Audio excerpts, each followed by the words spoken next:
What do you get when two innocent African Americans are killed at the hands of police officers and the officers then get off scot-free?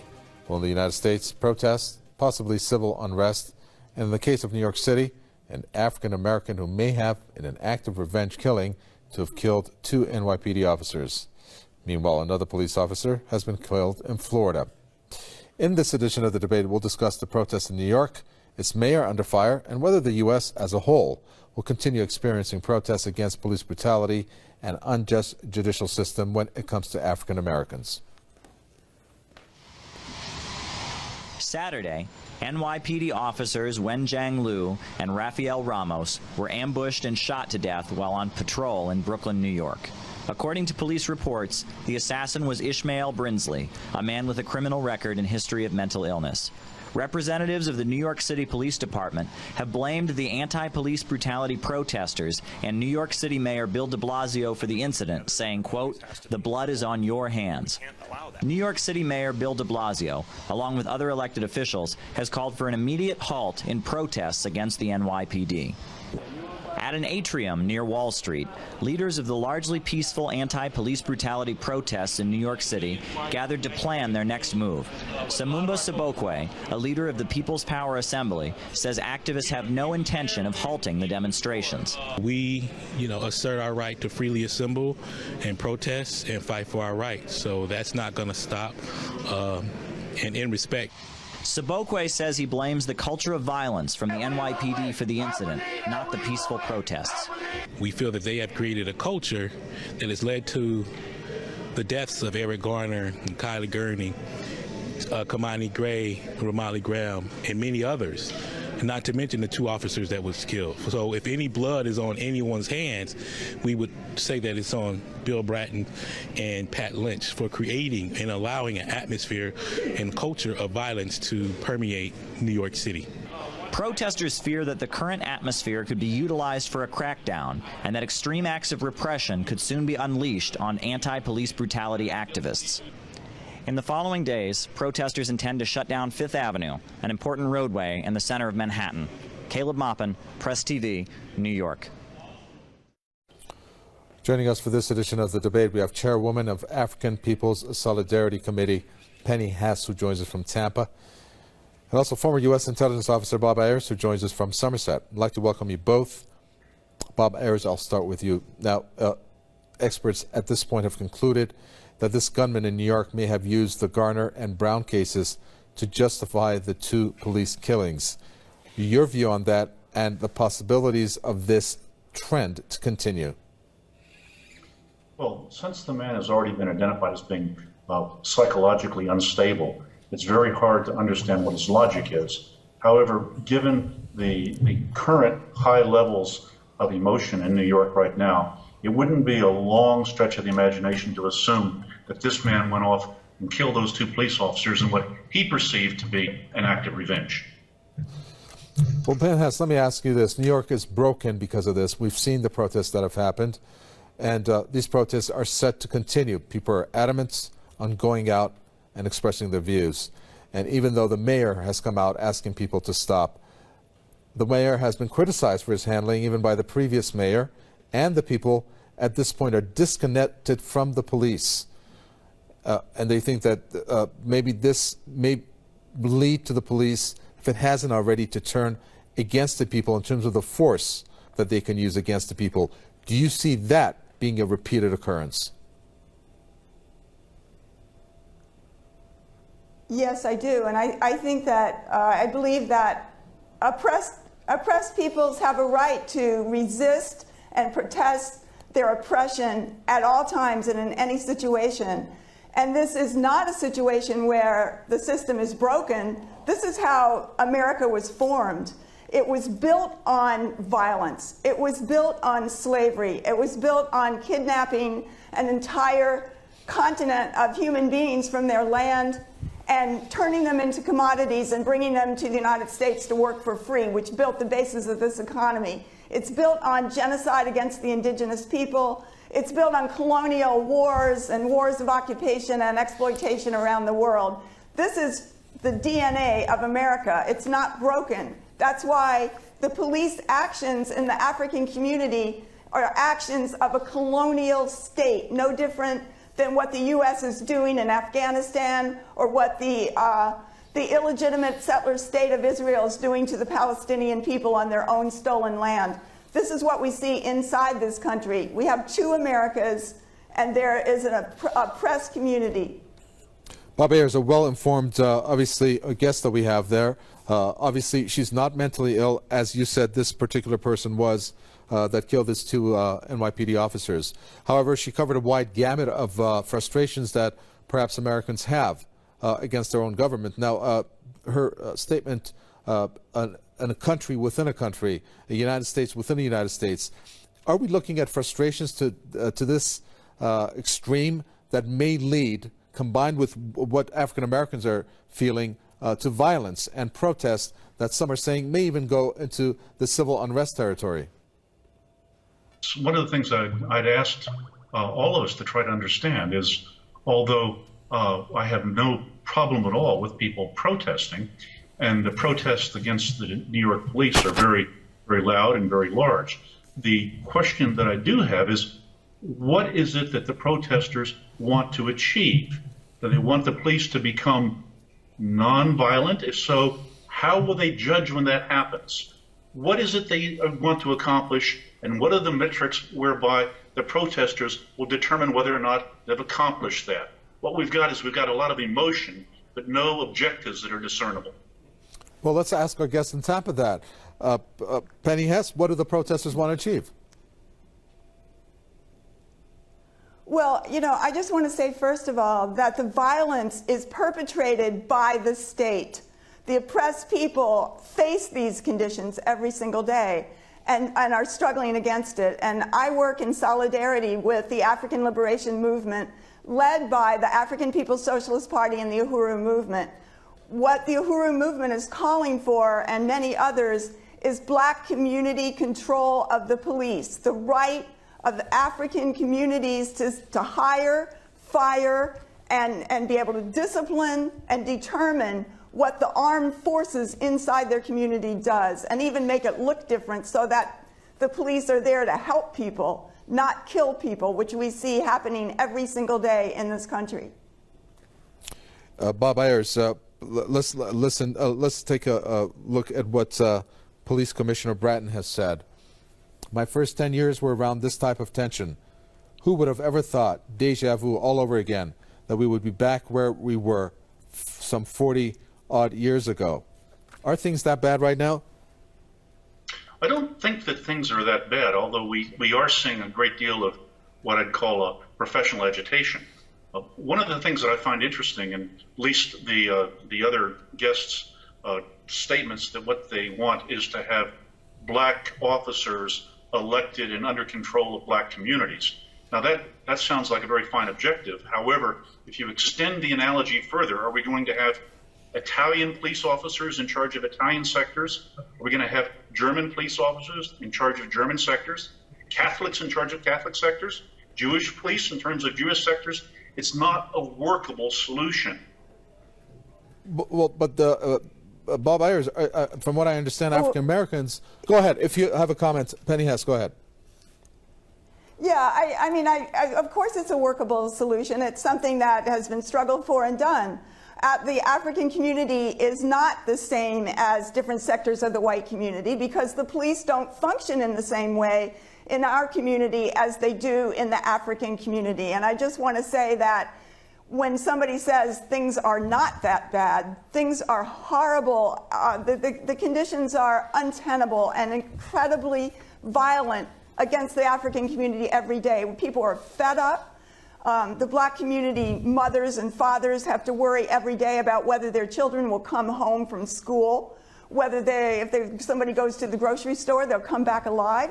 These are the conditions, not to mention the fact that in America today, the white community has 22 times the assets and wealth of the African community, the poverty, the unemployment, the loss of homes targeted by the subprime industry. You can just go on and on and on. The conditions in the schools, the fact that in the United States we have 2.3 million people in prison that is 1 million more people than China has, which has 3 times the population of the U.S.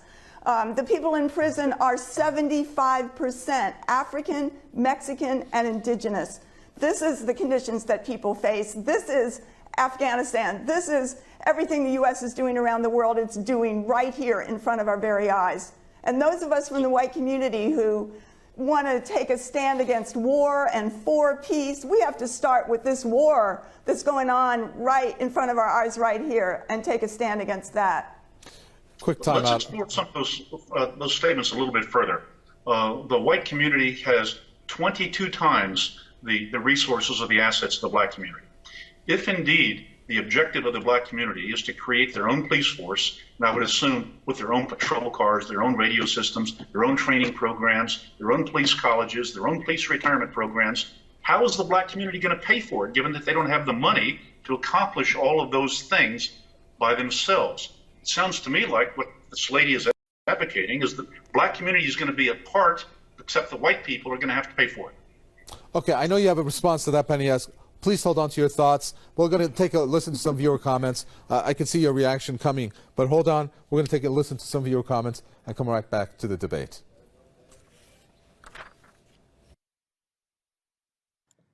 I'm not saying killing is okay, but this was bound to happen. How do you think the rest of the world feel that they are committing cold-blooded murder, unnecessary arrests, assault, rape, harassment, victimization on a daily basis, breaking the law all around the world and not being held accountable? What did they expect? This retaliation shows that they must do the right thing, not as US judges give impunity.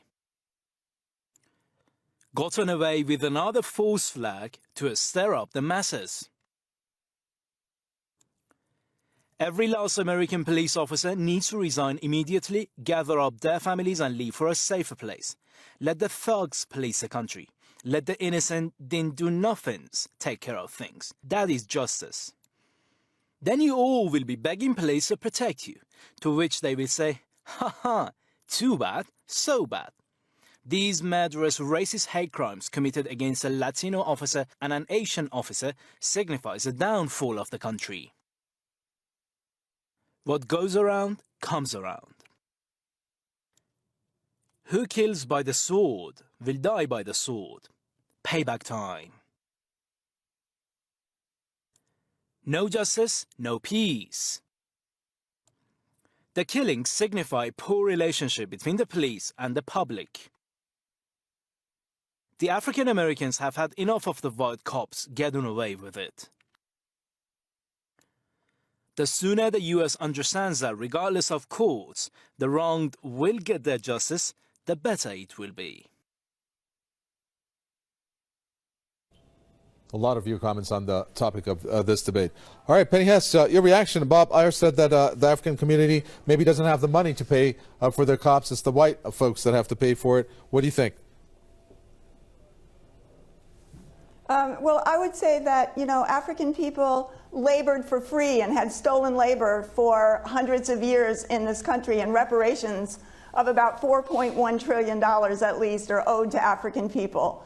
This is a struggle. This is not about whether the black community has money for that. This is about a struggle for justice and the ability of a people to control their lives and resources. This is an anti-colonial struggle. Another demand that's being made that is actually going to be happening in Ferguson, in St. Louis, Missouri, on January 3rd and 4th is a black people's grand jury that is going to review all the evidence in the case of Michael Brown. It's going to subpoena Darren Wilson and Bob McCullough and all the forces involved. It's going to have its own attorneys. It's going to review the documents, select its own jurors, call its own witnesses, and come to its own conclusion of what the black community would do in terms of an indictment there. These are the kind of demands that are being put out.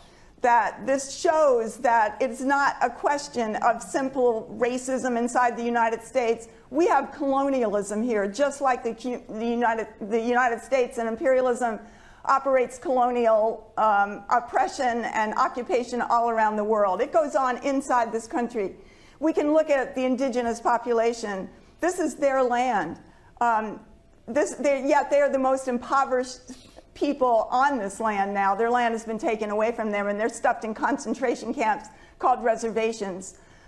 You know, we're talking about a struggle. Every time an African or other oppressed person inside this country is killed by the police or other representative of white power, it comes in this context. It's not, somebody said earlier about the culture of violence. This government is a culture of violence. This is where it came from, slavery and genocide. This is what we have to look at. If we don't, you know, if we don't look at the truth and reality of how this country was born, how it exists, it can't be changed. And I think what's happening right now is that in the African community, the people are speaking on the streets. They are struggling to take their power, and we're seeing the reemergence of an African liberation movement. Again, it's very powerful to see, and I stand in solidarity with it and call on other white people to join me. I would also say that if people want to find out more about the Black People's Grand Jury and the Black Community Control of the Police Program, they can go to uhurunews.com, U-H-U-R-U, Okay. news.com. Very well. I'm sorry to jump in because I see Bob Ayers there. I'm sorry. You seem frustrated there. Go ahead.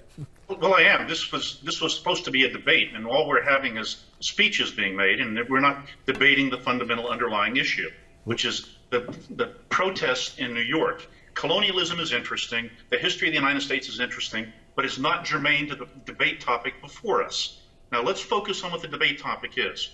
We have people that have taken to the streets because they feel that somehow or other the relationship with the police is bad. The police are abusing them. That's at least why they're in the streets. We get back to the other question.